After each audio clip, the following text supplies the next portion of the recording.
we're back.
So yeah, we're back, and we have a treat for you. After a lot of work, we finally want to unveil our take on the Alchemy update. When we think of alchemy, we picture Harry Potter potions classes, and in that class, there are two types of people. The first type of person is Hermione, super prepared, calm, and ready for anything. The second is Ron.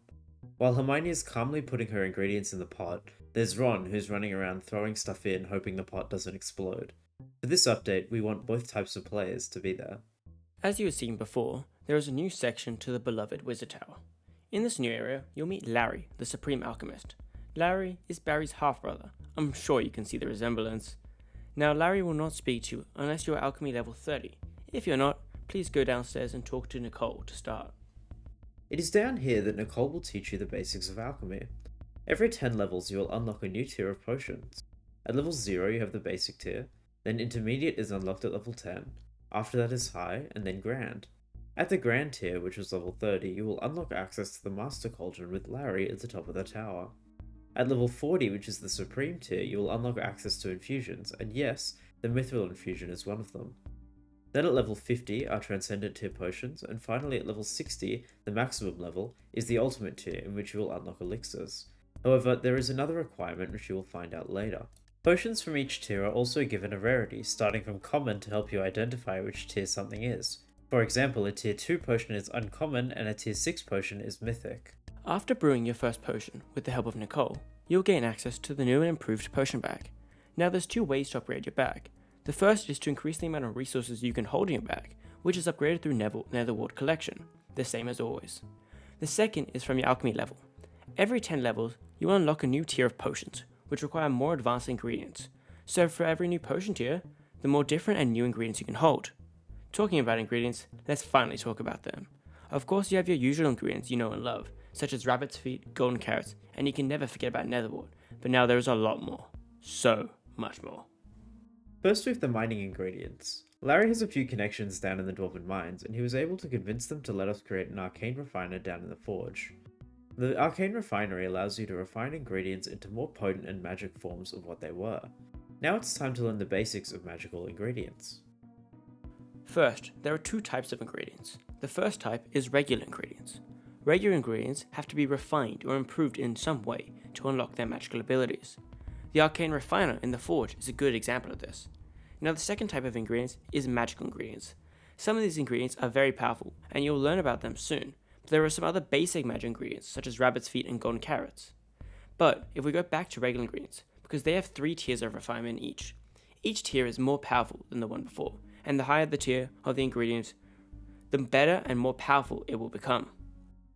However, there is one level above the rest, which can be done to all ingredients. This is awakening them. Awakened ingredients are more powerful than their regular form, and as such they are so powerful that only one awakened ingredient can be used per potion. Now back to mining ingredients, the 3 tiers are crushed, purified, and synthesized. There are some special cases such as glowstone dust and sulfur already being a tier 1 ingredient, and as such cannot be crushed. There is also a new ingredient called the prismatic core. This is crafted by combining 9 separate fine gemstones together in the crafting table. After mining, we are farming. Now Sam realized something quite funny. There are no horses, so we don't need a stable, and as such the stables were renovated into a magical garden, so you can now grow magical crops. The 3 tiers of crops are uncured, pressed, and elixir grade. Regular crops like carrots, pumpkins, and potatoes skip tier 1, and so do rift crops. However, the new magical crops do not. Crops can be refined in the composter and improved to their best potential. In this new area, you can grow crops such as the bricklebush, which takes time to grow and then has a unique way to harvest. Once the plant is ready to harvest, cherry leaves will appear, and to harvest you must break them. After breaking all of the leaves, you can finally harvest the plant inside. There's so many more, but we don't want to take all day to explain just plants. Rapid fire time, and we have 3 combat tiers, tainted, preserved, and warded. Then fishing with 3 more tiers, those being filleted, treated, and ichthene, and finally foraging with untreated, chopped, and concentrated.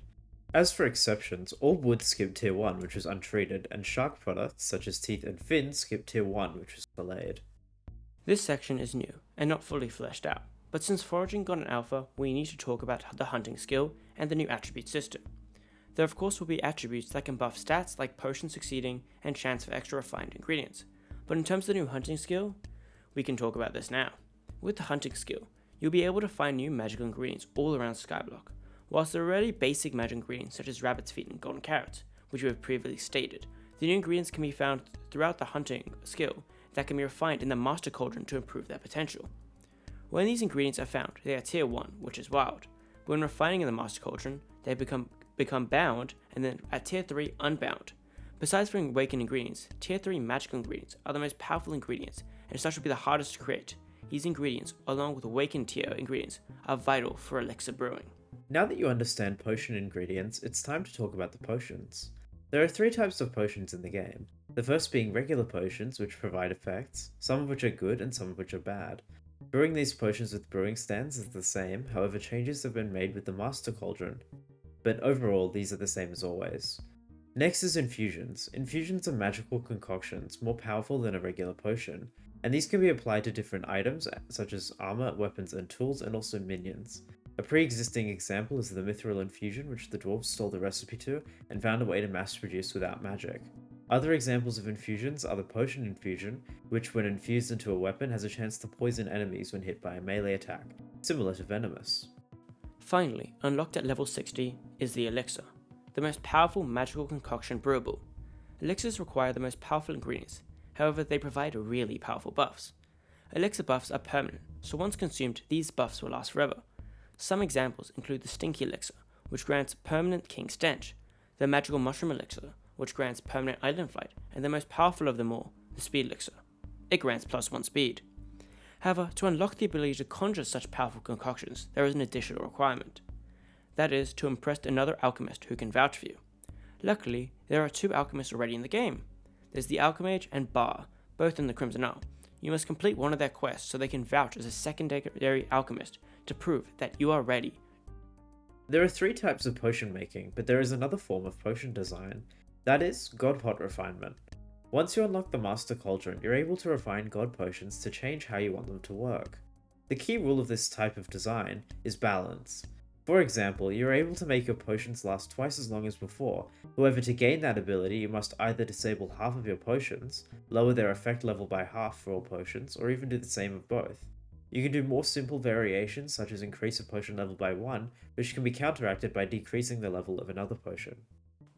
Hey, sorry to jump in like this, but we have spent a lot of time and effort working on this video.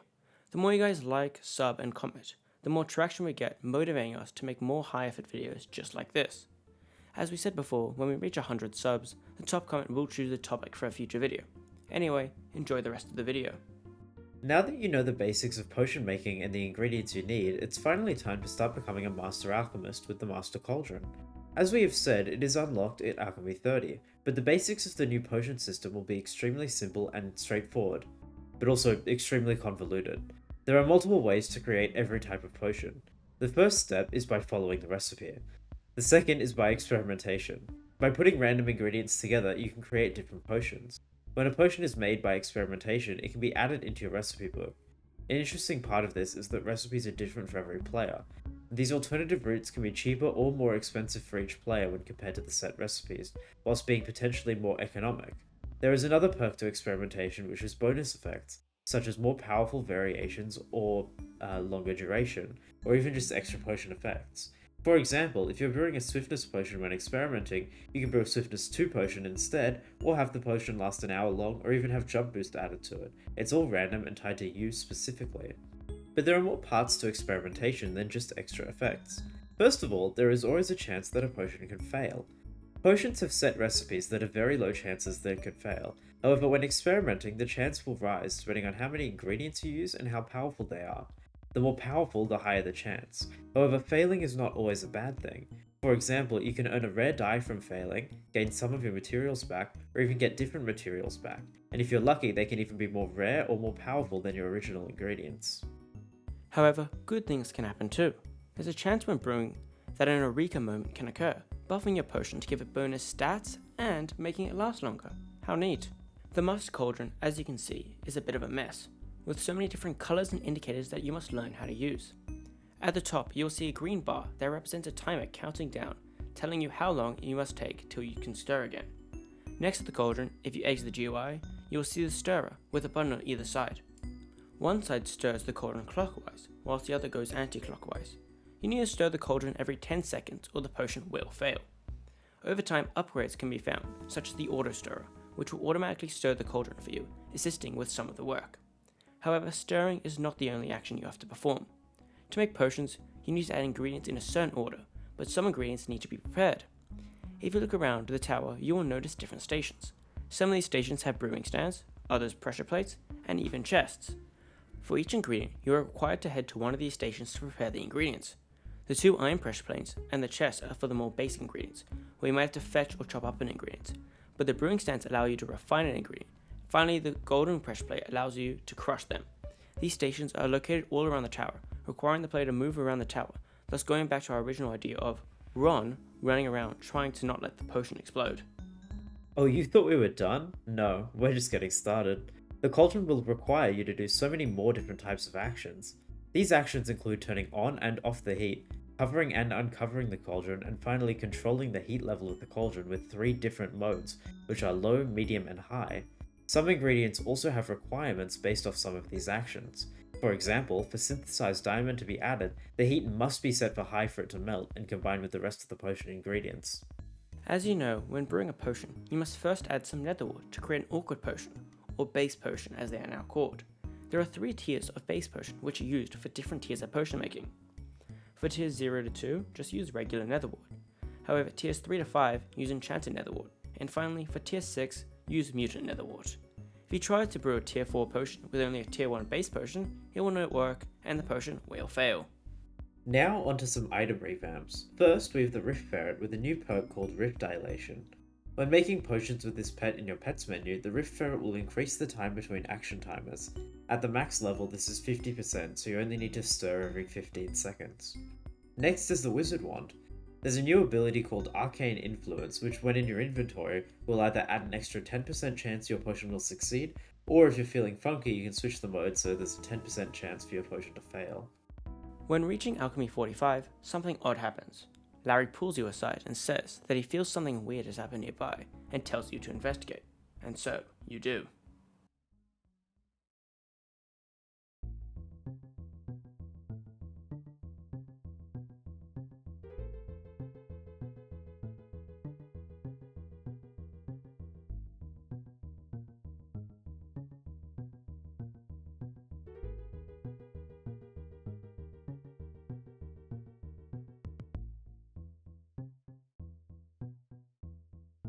Welcome to the Magical Marketplace, the third player-driven marketplace, with the other 2 being the auction house and bazaar. It is here that players can trade their ingredients and potions for something called wizard units. All refined ingredients and some potions are soulbound, so the only way to trade them is through this magical marketplace.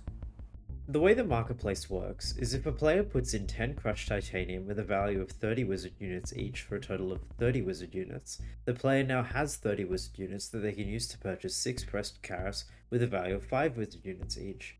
However, wizard units cannot be stored, so whatever you put in must come out or else they will disappear.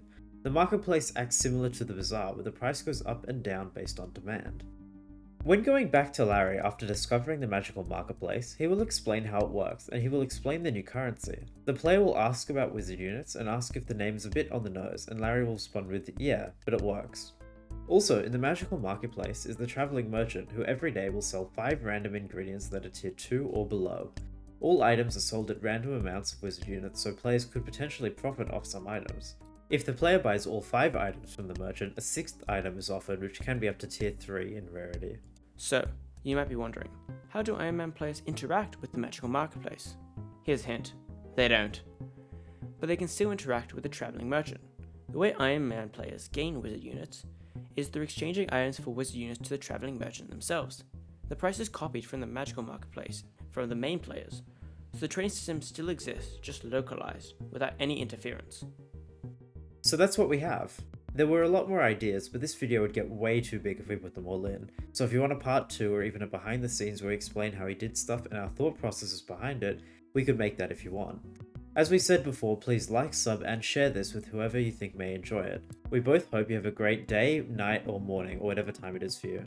Also, we wanted to say sorry for disappearing. A lot of stuff happened, but basically we were both busy and Shooter has also quit Skyblock. He has still quit, but will keep making videos as he enjoys this, and it was one of the key reasons he was playing before he quit. Anyways, see ya!